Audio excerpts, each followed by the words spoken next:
കുറച്ച് ഇറങ്ങി നിൽക്കും. പറയാം, നിങ്ങളല്ലേ പറയണം.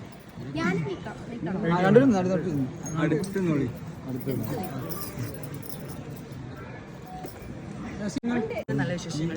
നമ്മൾ ബിഗ് ബോസ് കഴിഞ്ഞു. അതിൽ ഭയങ്കര ടെൻഷനുണ്ട്. ബിഗ് ബോസ് ഫുൾ ടൈം എല്ലാ ദിവസവും ഇത് കണ്ടതുകൊണ്ടേ അത് പെട്ടെന്ന് അവസാനിച്ച പോലെ ഫീൽ ചെയ്തു. അതെ, ബിഗ് ബോസ് ഇപ്പോൾ 8ാമത് സ്റ്റാർട്ട് ചെയ്യണം. അപ്പോൾ അതിനകത്തോട്ട് കയറാനായിട്ടുള്ള വല്ല ചാൻസ് ഉണ്ടോ? അല്ലോ, കഴിഞ്ഞാലും ജാസി വിളിച്ചിട്ടുണ്ടായിരുന്നു. ജാസിക്ക് കുറച്ച് ആവശ്യങ്ങളൊക്കെ ആയിട്ട് പോകാൻ പറ്റാറില്ല. തീർച്ചയായിട്ടും അടുത്ത ദിവസം വിളിക്കുമായിരിക്കും. പുതിയ സിനിമാ വിശേഷങ്ങൾ വല്ലതും ഉണ്ടോ? സിനിമ 2-3 ഇപ്പോൾ മലയാളം മൂവി 2-3 അങ്ങനെ നോക്കുന്നുണ്ട്. നമുക്ക് ജസ്റ്റ് പറഞ്ഞിട്ടുണ്ട്. തമിഴിൽ നിന്നാണ് എനിക്ക് കൂടുതൽ അവസരങ്ങൾ വരുന്നത്. തമിഴിലിപ്പോൾ ഒരു മൂവിയുടെ കാര്യങ്ങൾ സംസാരിച്ച് വെച്ചിരിക്കുകയാണ്. കൺഫേം ഒന്നായിട്ടില്ല. വേറെ എന്താ ഇപ്പോൾ വിശേഷങ്ങളാണ്. ചേച്ചിയുടെ പുതിയ മൂവി വരാൻ പോവാണ്, റേഞ്ച്. നല്ല മൂവിയാണ്. ഇതിൻ്റെ ട്രെയിലറൊക്കെ കണ്ടപ്പോൾ അടിപൊളിയാണ്. നിങ്ങളെല്ലാവരും ഫാമിലി ആയിട്ട് തിയേറ്ററിൽ പോയി കാണുക. നല്ലൊരു അടിപൊളി മൂവിയാണ്. ട്രെയിലറൊക്കെ കണ്ടപ്പോൾ അടിപൊളിയാണ്. അതെ, 3 ലേഡീസാണ് പ്രൊഡ്യൂസർ, ആക്ടർ, ഡയറക്ടർ ഒക്കെ ലേഡീസ് ആയപ്പോൾ ഞങ്ങൾക്ക് ഭയങ്കര സന്തോഷം. തീർച്ചയായിട്ടും കാണണം എന്നുള്ള നല്ല ട്രെയിലറാണ്. നല്ല മൂവി, അടിപൊളിയായിട്ട്. അതിൻ്റെ ഓരോ വിഷ്വൽസും ഭയങ്കര അടിപൊളിയായിട്ടുണ്ട് എടുത്തത്. നല്ല സോങ്സുകളുണ്ട്. അപ്പോൾ എല്ലാവരും തിയേറ്ററിൽ പോയിട്ട് കാണാൻ നല്ല മൂവി ആയിരിക്കും. കാണുമ്പോൾ തന്നെ നമുക്കറിയാമല്ലോ, എന്തായാലും നല്ല അടിപൊളി പടമായിരിക്കും. അത് അതിൽ തന്നെ ഉണ്ട്. ശരിക്കും ഹണി ചേച്ചിൻ്റെ ഒരു അടിപൊളി തിരിച്ചുവരവ് അങ്ങനെയൊക്കെ പറയാം സിനിമ വഴി അല്ലേ. ഒരു നായക കഥാപാത്രം പോലെ ഫീൽ ചെയ്യുന്നു. ഒരു തകർത്ത് അഭിനയിച്ചിട്ടുണ്ടെന്ന് കാണുമ്പോഴേ അറിയാം. അടിപൊളിയായിരിക്കും. ബിഗ് ബോസ് ഷോ അവസാനിച്ച ഷോസ് ഉണ്ട്, സീരിയലുകളൊക്കെ ഇല്ല. സീരിയൽസ് ഞാൻ കാണാറില്ല. ബിഗ് ബോസ് എൻ്റെ ഫ്രണ്ട്സ് അഫ്കോഴ്സ് ആദില, നൂറ, റെന ഇവരൊക്കെ ഉള്ളത് കൊണ്ട്, പിന്നെ അതേപോലെ മസ്താനി, ഇവരൊക്കെ നല്ല എൻ്റെ സുഹൃത്തുക്കളാണ്. അപ്പോൾ അവരൊക്കെ ഉള്ളത് കൊണ്ട് അങ്ങനെ ഇരുന്ന് കണ്ടു. അല്ലാണ്ട് എനിക്കങ്ങനെ വേറെ സീരിയൽസ് ഒന്നും അങ്ങനെ കാണാറില്ല. പണ്ടോ കണ്ടായിരുന്നു, ഇപ്പോൾ ഒന്നും അങ്ങനെ കാണാറില്ല.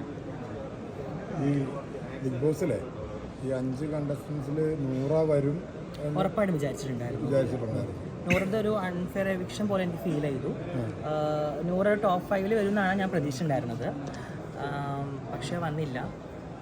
വലിയ സങ്കടമുണ്ട്. അപ്പോൾ ഈ നമ്മുടെ ഇപ്പോൾ ഈ കപ്പ് കിട്ടിയല്ലോ, അപ്പോൾ നമ്മളെല്ലാവരും പ്രതീക്ഷ അനീഷിന് കിട്ടുമെന്നായിരുന്നു.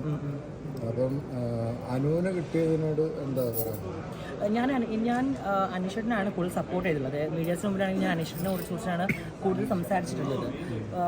അനുവിന് കപ്പ് കിട്ടിയതിൽ എനിക്ക് അങ്ങനെ വലിയ പ്രശ്നങ്ങളൊന്നും തോന്നില്ല. അവളും ഡിസേർവ് ആയിട്ടുള്ളൊരു കണ്ടസ്റ്റൻ്റ് തന്നെയാണ്. പിന്നെ അത്യാവശ്യം സ്ട്രോങ് ആയിട്ട് നിൽക്കുന്നിട്ടുണ്ടായിരുന്നല്ലോ 100 ദിവസം. അപ്പോൾ തീർച്ചയായിട്ടും കിട്ടിയതിൽ സന്തോഷം.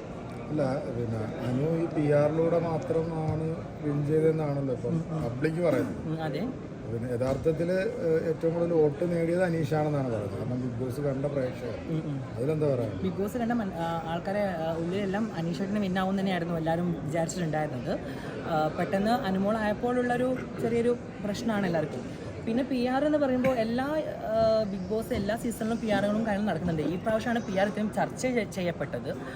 അത് ഓൾറെഡി എന്താ പറയുക, ബിഗ് ബോസിനുള്ളിൽ നിന്ന് ആ ഒരു ചർച്ച അത് പുറത്തേക്ക് വലിയൊരു ചർച്ചയായിട്ട് പോവുമായിരുന്നു.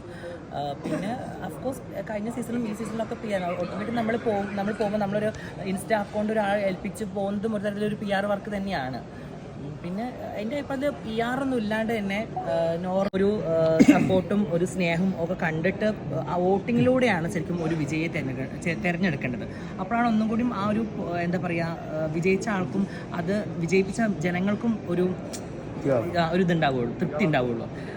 അടുത്തൊരു സീസൺ വരുമ്പോഴത്തേക്ക് PR എന്നുള്ള പരിപാടി നിർത്തണോ? ബാക്കിയുള്ളവരൊക്കെ ഇപ്പോൾ വെറുതെ ആവില്ലേ പോകുന്നവർ? PR കൊടുത്ത് കാശുള്ളവർ PR കൊടുക്കുന്നു, അങ്ങനെ വിജയിച്ചു വരുന്നു. അപ്പോൾ ബാക്കിയുള്ളവർ 100 ദിവസം അതിനകത്ത് കിടന്ന് കഷ്ടപ്പെട്ട് നമ്മൾ പുറത്ത് നിൽക്കുന്ന പോലെ അല്ല അതിനകത്ത്. അപ്പോൾ അത്രമാത്രം കഷ്ടപ്പെട്ട് അതിനകത്ത് നിന്നിട്ട് അവരൊക്കെ വിഡ്ഢികളെ പോലെ ഇറങ്ങി വരുന്നു. നല്ലപോലെ ഗെയിം കളിച്ചവരൊക്കെ തോറ്റ് തുന്നം പാടി വരുന്നു, തോറ്റു പോകുന്നു എന്ന് പറയുന്നു.